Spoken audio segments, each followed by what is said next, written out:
Hello everyone, welcome back to GGN. This is part 2 for this news report today, Wednesday, November 14th, 2012. I'm Darko. This is my website, ggnonline.com, and on YouTube it's ddarko2012 and ddarko2013. There's a poll up here. You can check out what issue is important to you right now. The majority of the people are saying spirituality, so it's changing. And the second place is tied between the economy and General Petraeus affair and the Libya cover-up. So we were just talking about United Nations wants to control of web through a kill switch, and one of the things is the 6 strikes and you're out for copyright infringement, but they talk about temporary reductions of internet speeds. It's just interesting because I think whether you infringe on copyrights through downloads and stuff like that is irrelevant. If they don't like what you're saying, they could temporarily reduce your internet speed, mess with your connection. Basically the issues that I've been going through, and I don't even have a major ISP. Did Skype give a private company data on teen WikiLeaks supporter without a warrant? So Skype was kind of busted before about privacy and turning over conversations to the police and authorities. It says Skype's privacy credentials took a hit in July over a refusal to comment on whether it could eavesdrop on conversations. But now Skype is facing another privacy-related backlash after allegedly handing over user data without a warrant to a private security firm investigating pro-WikiLeaks activists. Like I said, I'm going to be moving fast, so just stick with me here. I got a lot to cover today. U.S. to scan status updates and tweets for bioterrorism evidence. U.S. Department of Homeland Security has commissioned a 1-year contract to investigate the efficacy of using social networks to identify instances of bioterrorism, pandemics, and other health and security risk. It's paying this Accenture Federal Services $3 million to scan the networks for keywords in real time to see if growing threats or health trends can be distinguished. So if an individual flags up a nasty cough in a Facebook update, for instance, software will be looking to see if medical terminology is repeated in connected groups on or from individuals posting from the same location. So it sounds like a good thing, but it's really just making sure that everything is going according to plan. Mobile data mapping has been used in the past to track prediction population movements following natural disasters, right? They've also been using it against activists at Occupy movements. That's coming straight from the police's mouth. So also, moving on here, we have DARPA sponsors surveillance technology to predict future behavior. At the New American, we've chronicled various projects sponsored by the uber secret research and development arm of the military. One of the newest technologies will not only widen the field of vision of government's never blinking eye, but purports to predict the behavior of those being watched. Yeah, I mean, they want predictable slaves, that's the thing. But Forbes actually reported on it, a system to develop an artificial intelligence system that can watch and predict what a person will likely do in the future using specially programmed software designed to analyze various real-time video surveillance feeds. The system can automatically identify and notify officials if it recognizes that an action is not permitted, detecting what is described as anomalous behaviors. So, we're all criminals, and there's so many laws on the books, and we're getting into pre-crime now. If you eat something, say something. DHS sounds the alarm on terrorist implication of food trucks. So it goes on and says that various government agencies see possible terrorists everywhere, but rarely ever catch one. And despite the large number of personnel being thrown at the problem along with lots of money, actual terrorists seem to be in limited supply. But these agencies haven't let their lack of success temper their vision of a nation under constant imminent attack. It goes on here, and Public Intelligence recently posted a PowerPoint presentation from the NYC Fire Department discussing the unique safety issues mobile food trucks present. So actual concerns about propane and gasoline power generators. It says the presenter decided to toss in some DHS speculation on yet another way terrorists might be killing us in the near future.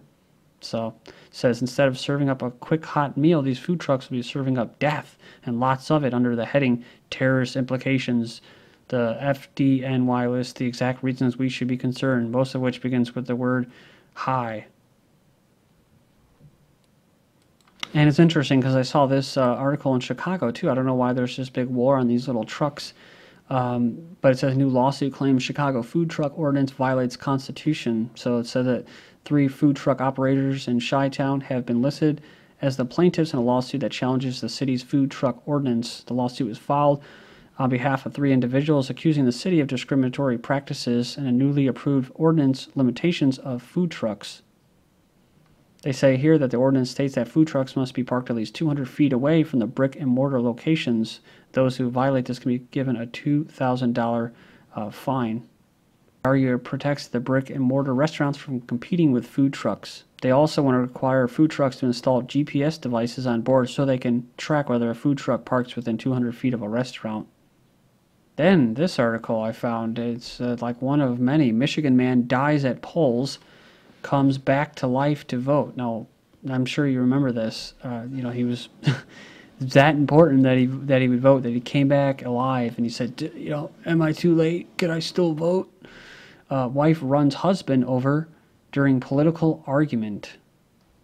It says a man was in critical condition and his wife under arrest after she allegedly ran him over with the family SUV on Saturday night during an argument over the presidential election. Now, it's sad that people actually believe in the system that much that they would do something like that. It shows the amount of programming embedded. But remember, right after the elections, they putting up all these articles before and after the elections about how polarized America is, and how Americans are in relationships and married couples are, ones are conservative, the others are liberal, and how they live cozy and they have these cute little arguments. Well, this isn't a cute little argument, and so this is like kind of an indicator of what I was talking about people are coming basically getting on edge now. It's getting a little crazy now as far as people not feeling like they have any power over their lives. Or their fate or their future. Then I saw this article, Florida man commits suicide over Obama's re-election. So it says, is this becoming a trend? A Key West man told his partner that if Barack Obama gets reelected, I'm not going to be around, was found dead on November 8th with the words, F. Obama, scrawled on his will and 2 empty prescription bottles nearby. He's lucky he didn't get a visit by the Secret Service, but I guess he would have been dead already, so. But who knows? Like I said before, they could have just took his dead body and thrown it in the jail cell or tortured it and interrogated it or something. I didn't know about this. I just clicked on the link. Virginia man kills himself and his family over fear of Obama's re-election from October 1st. A wealthy defense contractor and devout Christian from suburban Washington, D.C. fatally shot his wife, children, and himself over fears of Obama winning the second term. So, and that's what I said. This media, man, is owned by Zionists and globalists. They think it's a big joke when they put these articles out there. This is not a joke, engineering society. 22 signs that voter fraud is widely out of control and the election was a sham. You go in there and check them out. I'm going to keep moving. I'll go through a couple of them. According to the Election Protection Coalition, voters across the U.S. reported more than 70,000 voting problems. There were 59 voting divisions in Philadelphia where Mitt Romney did not receive a single vote. In those voting divisions, the combined vote totaled 19,000 for Obama and 0 for Romney. The overall turnout rate in Philadelphia was only about 60%. But it goes on, it says Republican poll watchers were illegally removed. The voter turnout rate was over 90%, and Obama received over 99% of the vote.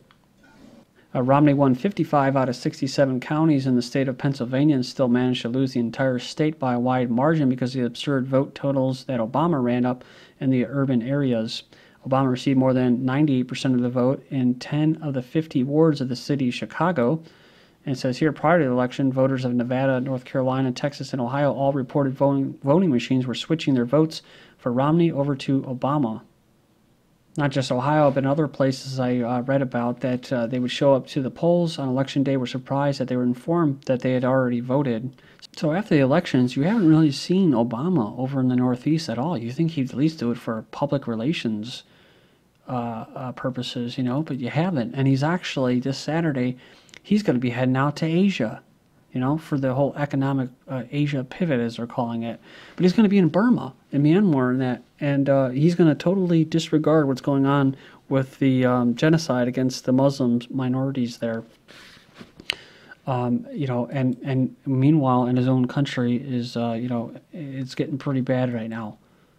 I'm sure they would understand if you said, I think I should just stay in the country and I'm going to go over to the New England area and help those people out. Thousands on Long Island still without power after 2 weeks. It goes on there and it says that I tell them, get off your rear end and do your job, the 68-year-old Seaford resident said. Well, she would if she could get in touch with anyone. Over the last 2 weeks since the lost power, of the Superstorm Sandy, she said, every time I called, they hung up on me. So there's still many people in the dark. Then Christie warns New Jersey residents of post-storm tax hikes. New Jersey residents already pay the highest property taxes in the country, averaging $7,700 per household. So the governor is saying that residents are going to see higher local property taxes to help pay for rebuilding. Obama demand $1.6 trillion in tax hikes over the next 10 years, double previously than expected.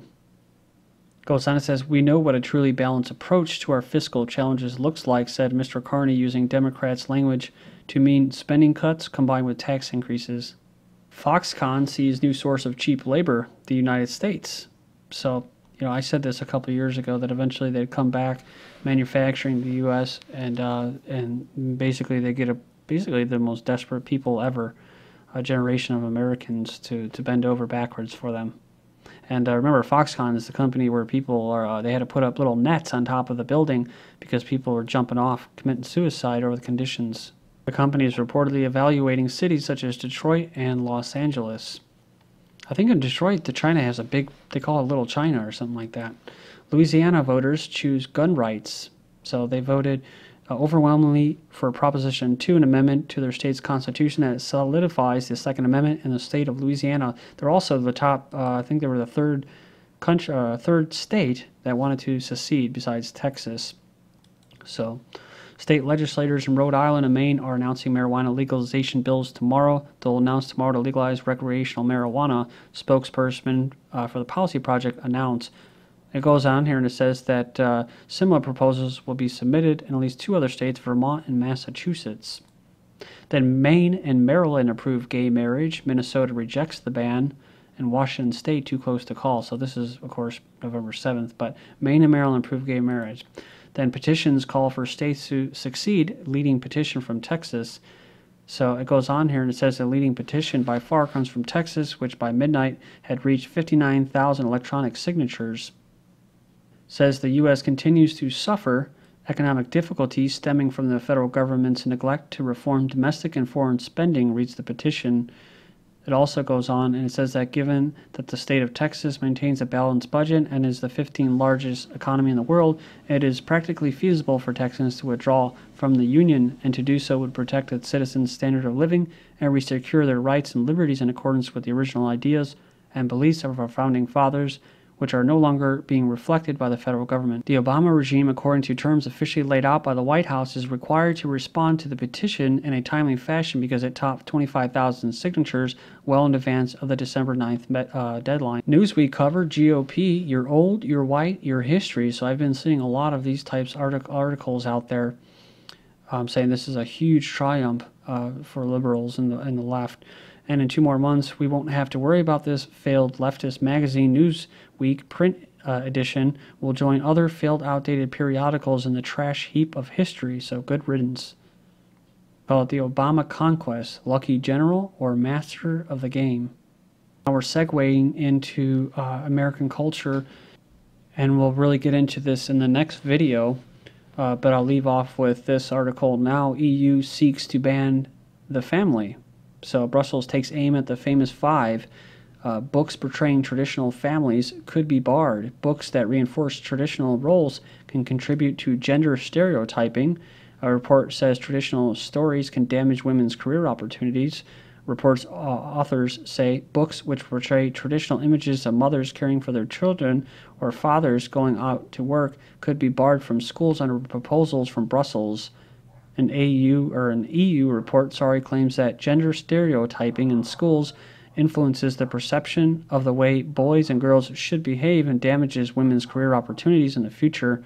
Of course, this is the false feminism that the globalists, eugenicists, social engineering like to push. Critics said that the proposals for the study materials to be amended so that men and women are no longer depicted in their traditional roles would mean that the withdrawal of children's classics such as the famous 5 series, Paddington Bear of Peter Pan. So the dominant social theme is people need to let other people alone, even if Leviathan itself must be employed to make it happen. So it says here it's got to be the most incredible idea yet to legislate portrayals of the family out of existence. They're not just announcing their intentions to attack the family unit, but to ban by force any mention of it. Please join me in part 3. This is GGN and I'm Darko. Thank you.